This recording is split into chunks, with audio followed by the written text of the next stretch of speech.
Assalamualaikum warahmatullahi wabarakatuh. Perkenalkan, saya Reti Sandari, NIM 19591178. Di sini saya akan membahas materi tentang statistika dan peluang.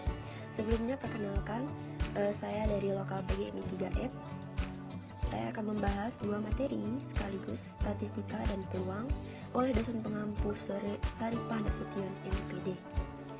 Yang pertama adalah statistika.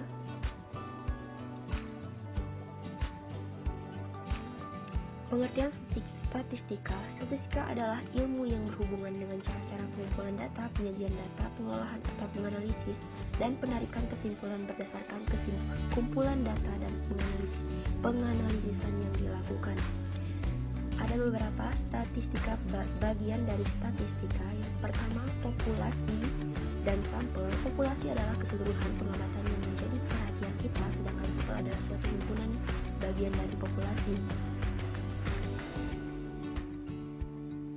Yang kedua, pengumpulan data. Ada beberapa yang bisa dilakukan. Yang pertama, pengamatan atau observasi, wawancara, pengamatan atau observasi. Kemudian bisa dilakukan dengan tahap wawancara.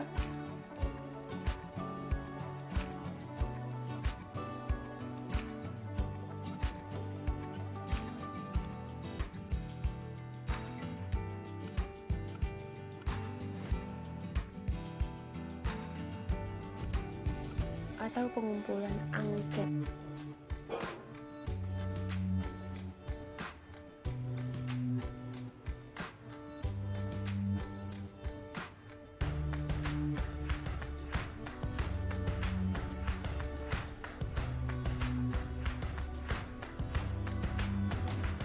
Kemudian yang selanjutnya adalah penyajian data. Secara garis besar terdapat dua cara penyajian data, yaitu penyajian data dalam bentuk tabel atau daftar dan penyajian data dalam bentuk diagram atau grafik.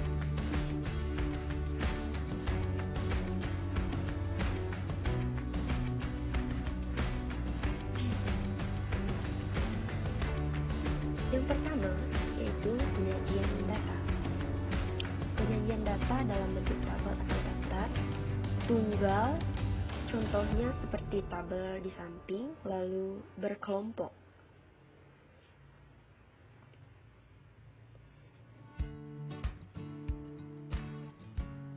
Kemudian lanjut, ukuran pemutusan data pada tunggal terdiri dari mean, median, atau modus. Yang pertama, mean atau nilai rata-rata, rumusnya X1 plus X2 plus Xn per N atau X sigma NI per 1 kali X I per N. Lanjut, yang kedua, median atau nilai tengah. Pada data tunggal, biasanya posisi median rumusnya 1/2 N plus 1 atau 1/2 N X plus N plus 1 X plus Xn. Lanjut, berikutnya modus pada data tunggal atau merupakan nilai yang paling sering muncul untuk data tunggal. Modus dapat diperoleh dengan menghitung langsung data yang paling banyak muncul.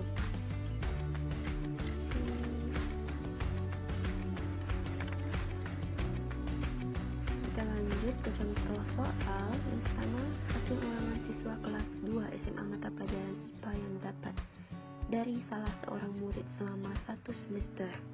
Bisa dilihat angka-angkanya. Ya, jawab untuk mean, nilai rata-rata sama dengan yang tadi, ditambah semuanya lalu dibagi dengan jumlah data tadi. Kemudian median, nilai tengahnya 1/2 N plus T, 1/2 16 plus 1 8,5. Sedangkan modusnya, nilai yang paling sering muncul adalah 7.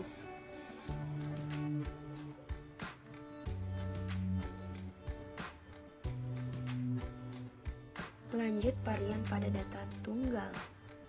Varian itu adalah kuadrat dari simpangan baku, itu disebut dengan varian. Yang seperti nilai S2 itu varian, S2 sama dengan 0 atau S2 S 0, berarti nilai data sama dengan rata-ratanya. Ini nilai semua datanya sama. Bisa dibaca dengan deskripsinya. Kemudian lanjut ke contoh soal. Di sini saya sudah membuat contoh soalnya. Cari rataannya terlebih dahulu, lalu masukkan ke dalam rumus. Jadi simpangan bakunya dapat kita ketahui di sana 2.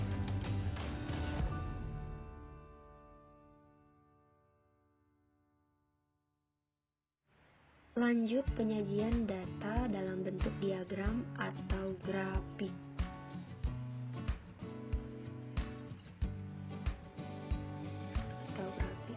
Di sini ada beberapa. Yang pertama adalah diagram batang. Diagram batang adalah suatu diagram yang digambarkan sebagai beberapa persegi panjang dengan perbandingan tertentu yang sesuai dengan data yang bersangkutan. Diagram batang dilengkapi dengan skala yang jelas sehingga ukuran data bersangkutan dapat dengan mudah dibaca. Contohnya seperti yang di bawah. Ini datanya, lalu buat data batangnya seperti yang di samping.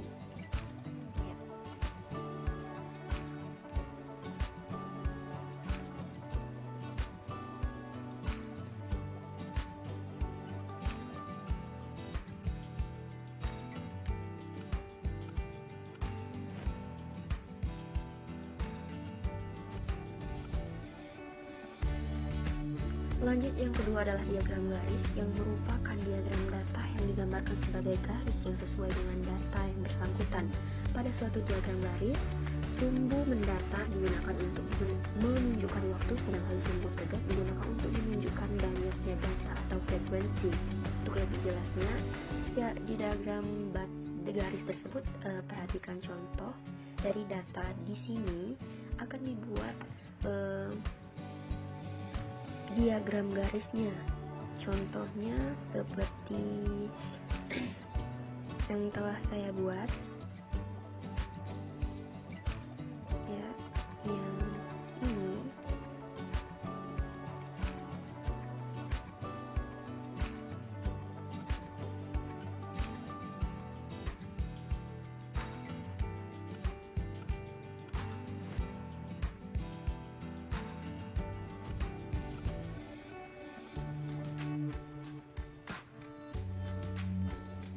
Ini contohnya diagram garis dari data penjualan komputer CV komputer selama tahun 2008. Dibuatlah diagram garisnya seperti di bawah.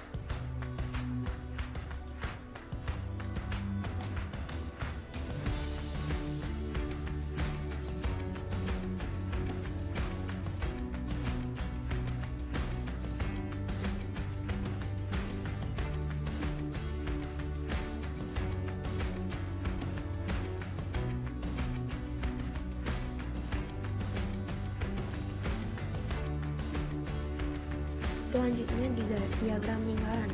Diagram lingkaran adalah diagram dari data yang digambarkan sebagai lingkaran. Dalam diagram lingkaran, daerah lingkarannya dibagi menjadi daerah-daerah juring lingkaran yang luasnya sebanding dengan jumlah data yang bersangkutan. Untuk lebih jelasnya, akan diberikan contoh soal yang dipergunakan untuk membuat diagram lingkaran tersebut.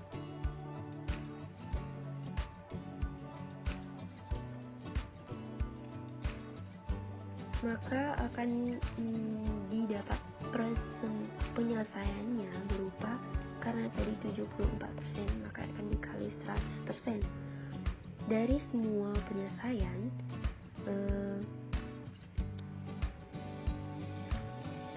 akan dibuat diagram lingkaran dari hasil rincian. Maka diagram lingkaran tentang jumlah masjid di kelurahan yang ada di Kecamatan Mekar Jaya dapat digambarkan sebagai berikut. Contohnya sudah saya tertera di bawah ini: kelompok A, kelompok B, kelompok C, dan kelompok D.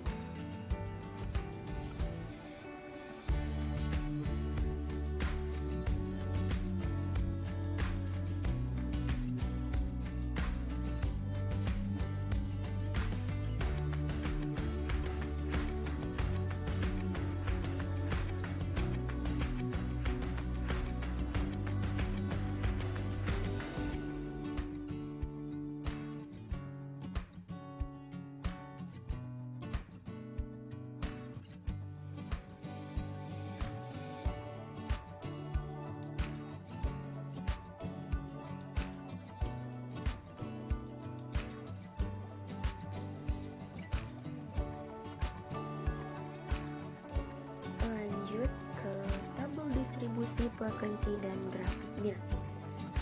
Data distribusi frekuensi ini sudah kita singgung sedikit dalam pembahasan terdahulu. Seperti terlihat pada tabel yang telah saya buat, berat badan untuk 40 siswa. Namun banyak kumpulan data kelompok-kelompok berbentuk A dan B dimaksud kelas interval. Di sini ada beberapa penjelasan. Di samping sudah saya buat bilangan-bilangan di sebelah kiri kelas interval dinamakan ujung bawah, dan bilangan-bilangan di sebelah kanannya dinamakan ujung atas. Ujung bawah kelas interval pertama, kedua, ketiga, keempat, dan kelima adalah 2, 6, 3, 1, 3, 6, 4, 1, 4, 6. Sedangkan ujung-ujungnya berturut-turut 30 sampai dengan 50. Yang kelasnya disingkat dengan P adalah 5, jadi P 5 dan semuanya sama. Bisa dilihat di penjelasan.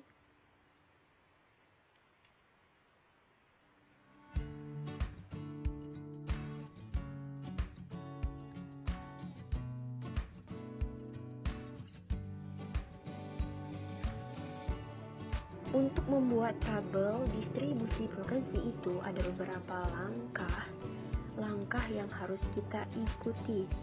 Yang pertama adalah tentukan nilai data terkecil dan nilai data terbesar.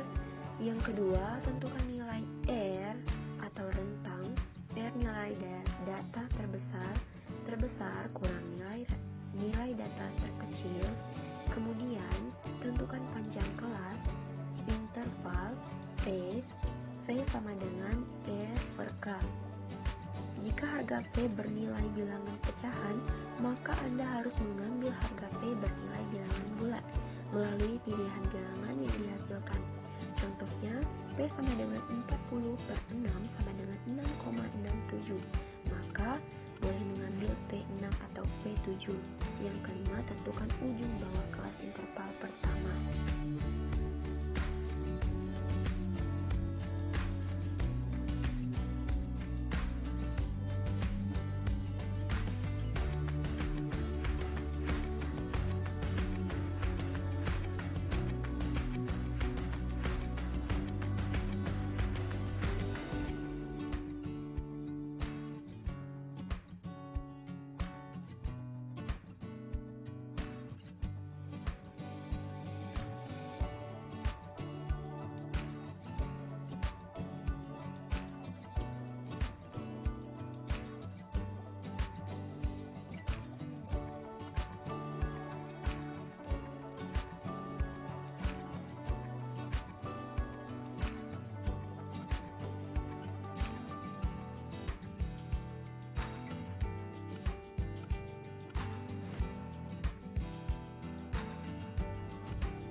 Saya sudah merangkum penjelasan-penjelasan mengenai hal-hal mengenai yang di atas. Bisa dipahami tentang statistika populasi atau untuk memperoleh keterangan tentang sesuatu, diagram, data kelompok, data rumus, atau cara membuat langkah-langkah pembuatannya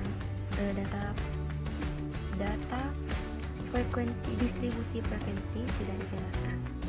Silakan dipahami. Yang materi kedua adalah peluang. Peluang satu, di sini saya akan menjelaskan beberapa, yaitu definisinya, kemudian peluang kejadian, frekuensi harapan, dan peluang komplement. Di sini saya akan menjelaskannya secara mudah. Untuk definisi peluang sampel, himpunan data dari semua hasil yang mungkin muncul pada saat percobaan. Titik sampel, anggota-anggota dari ruang sampel, percobaan, proses yang menghasilkan data, kejadian, himpunan bagian dari ruang sampel.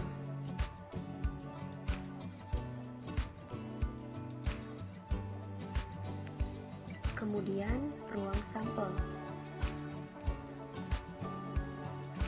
Pada percobaan, sebuah dadu dilemparkan 1 kali. Ruang sampel 1, 2, 3, 4, 5, 6 karena titik dadu ada 6. Titik sampel itu adalah ruang dari sampel tersebut.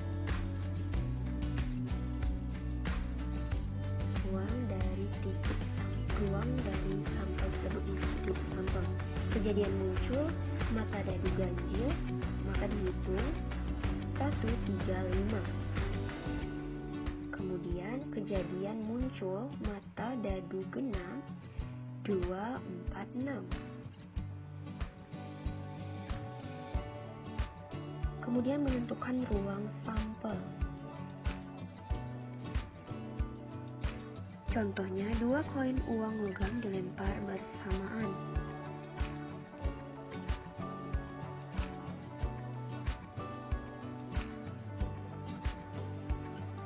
Untuk tabelnya 1, 2, AG, angka gambar.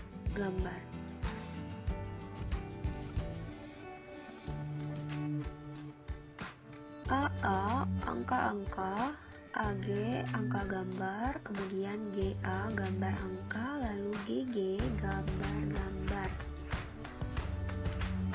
S sama dengan AA, angka-angka, angka gambar, gambar angka, gambar-gambar.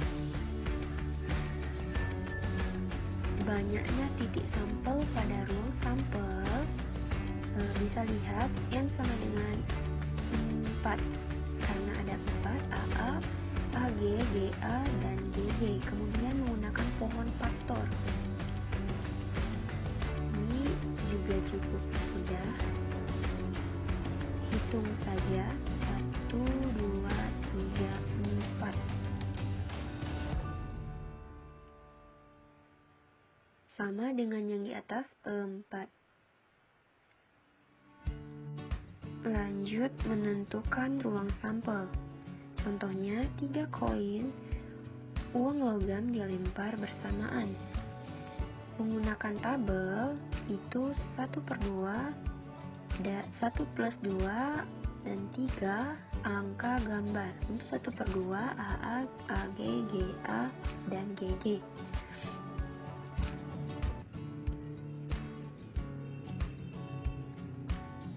Untuk 3-nya AA, GG, untuk N-nya sama dengan 8. 1 koin NS sama dengan 2 koin NS sama dengan 4, 3 koin NS sama dengan 8. 4 koin sangat mudah. 1 kali 2, 2 kali 3, 3 kali 3, 4 kali 4. NS sama dengan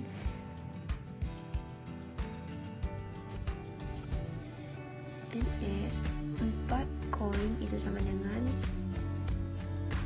16.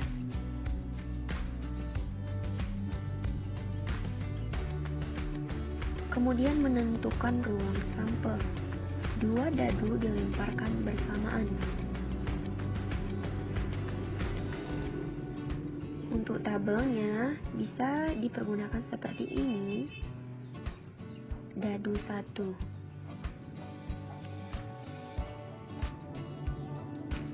1,1 dan selanjutnya sampai 6,6. NS-nya sama dengan 36 karena 6 kali 6 sama dengan 36. Peluang kejadian. Jika A adalah suatu kejadian dan S adalah ruang sampel, maka peluang kejadian A didefinisikan PA sama dengan N buka kurung A per NS. NA sama dengan banyak anggota A, NS banyak anggota S. 0 kurang dari PA kurang dari 1, maksudnya di sini adalah jika PA sama dengan 0, maka kejadiannya mustahil terjadi. Namun jika PA-nya sama dengan 1, maka kejadiannya pasti akan terjadi. Lanjut ke contoh soal peluang kejadian. Untuk contoh soalnya, 3 koin dilempar bersamaan. Peluang munculnya 2 anggota gambar adalah: pertama, NA banyak anggota A, 2A 1 gambar, 2 angka 1 gambar, AAG, AGA, GAA, angka-angka gambar, angka gambar, angka gambar, angka.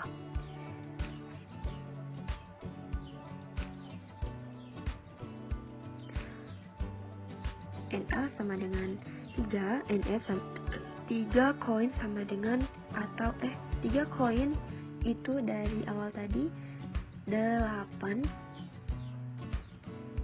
PA sama dengan NA per NF, PA sama dengan 3/8. Frekuensi harapan hasil kali peluang suatu kejadian dengan frekuensi atau banyak percobaan.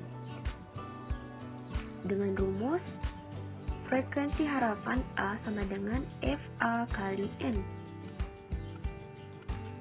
Sebuah dadu dilempar 300 kali. Tentukan frekuensi harapan muncul pada mata dadu genap.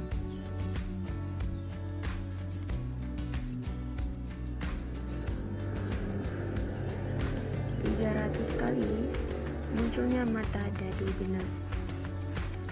Peluang A sama dengan NA per NF 3/6, karena ada 3 mata dadu yang genap.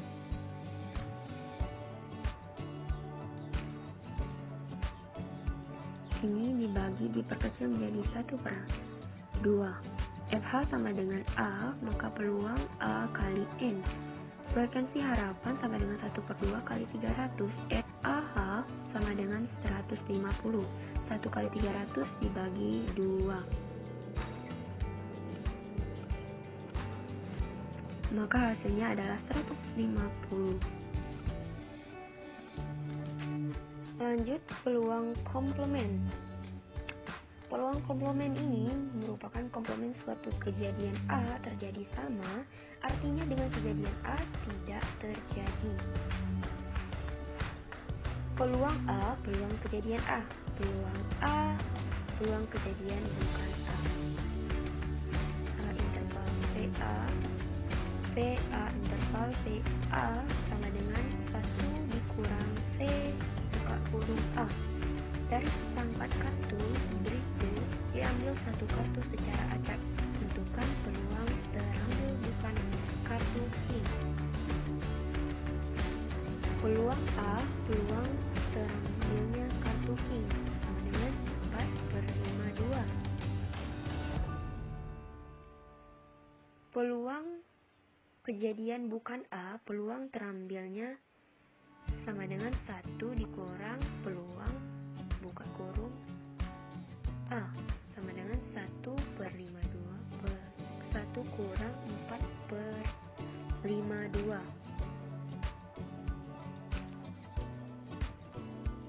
Lanjut ke peluang 2. Di sini pembahasannya mencakup saling lepas, tidak saling lepas, saling bebas, dan tidak saling bebas.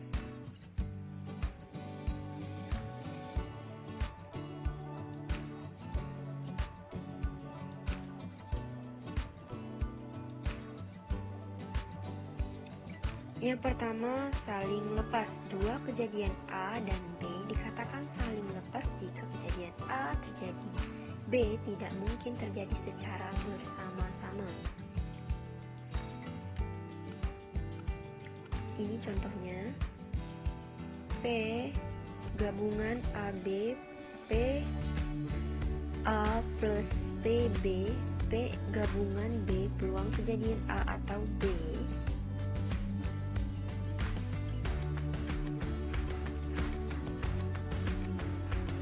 saling lepas. Dua dadu dilempar. Peluang munculnya mata dadu jumlahnya atau 11 adalah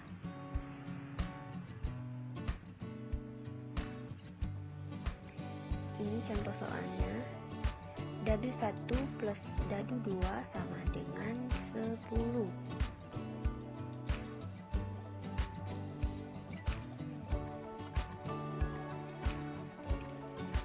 4, 6, 5, 5, 6, 4.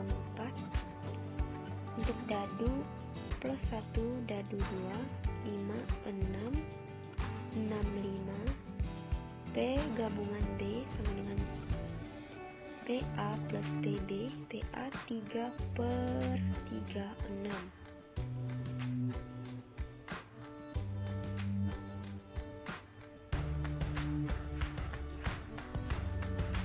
PA per 3, 6. Untuk PB nya 2 per 3, 6.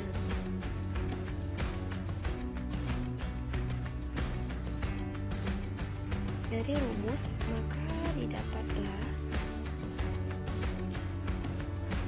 5 per 3, 6.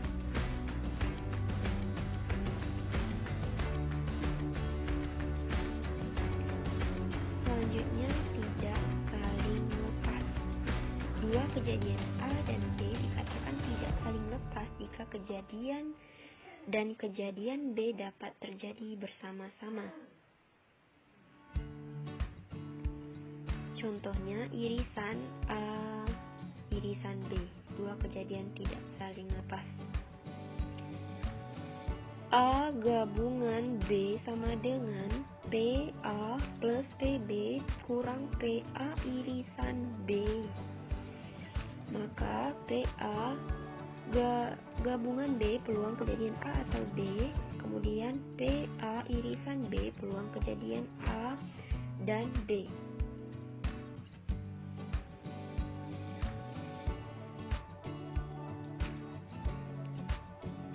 Contoh soalnya tidak saling lepas. Dari seperangkat kartu diambil sebuah kartu. Peluang terambilnya kartu berwarna merah atau king adalah menggunakan rumus yang sudah dibahas tadi. PA peluang kejadian kartu merah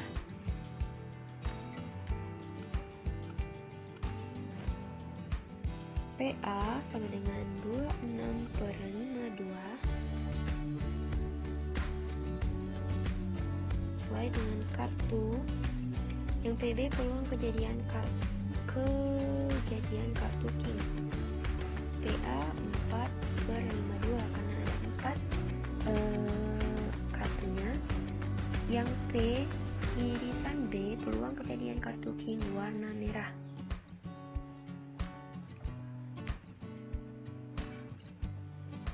PA gabungan P 26 per 52 4 dikurang 2 dikurang 2 per 52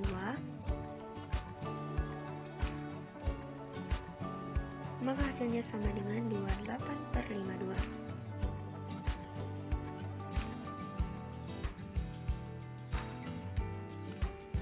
Yang selanjutnya saling bebas. Dua kejadian A dan B dikatakan saling bebas jika A mempengaruhi peluang terjadinya B dan sebaliknya. Untuk rumus P A B sama dengan PA kali PB. P irisan B peluang kejadian A dan B. Saling bebas. Pada pelemparan sebuah koin dan sebuah dadu yang muncul gambar pada koin dan pada mata dadu ganjil, dadu adalah menggunakan rumus. Di sini ada koin dan ada gambar, ada dadu. PA peluang muncul gambar pada koin 1/2. PB peluang muncul mata dadu ganjil pada dadu 3/6.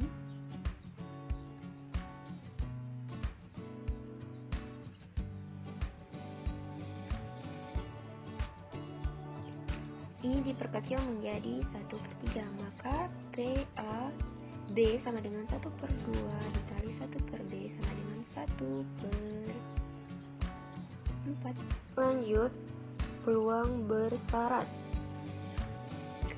Dua kejadian A dan B dikatakan tidak saling bebas jika kejadian A dan B dapat terjadi secara bersama. Munculnya kejadian mempengaruhi peluang terjadinya B dan sebaliknya.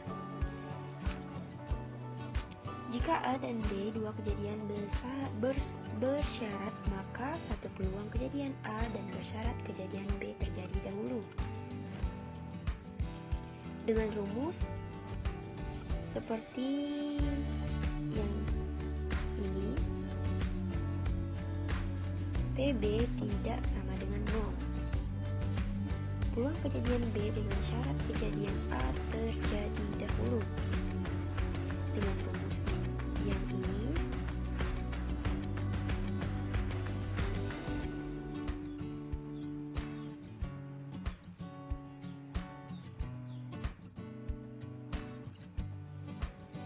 PA tidak sama dengan 0.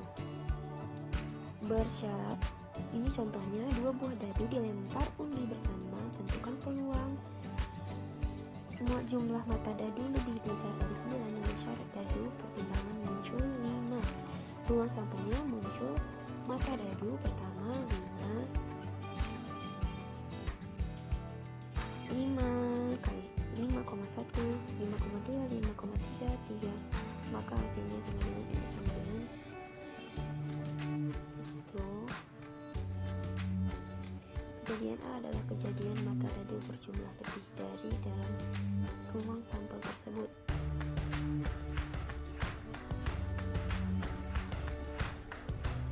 Ya, contohnya ini.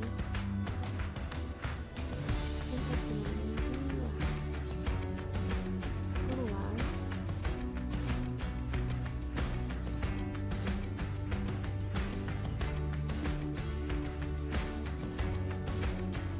PA sama dengan 2/6 karena indeksnya tadi 6 dan NA-nya sama dengan 2.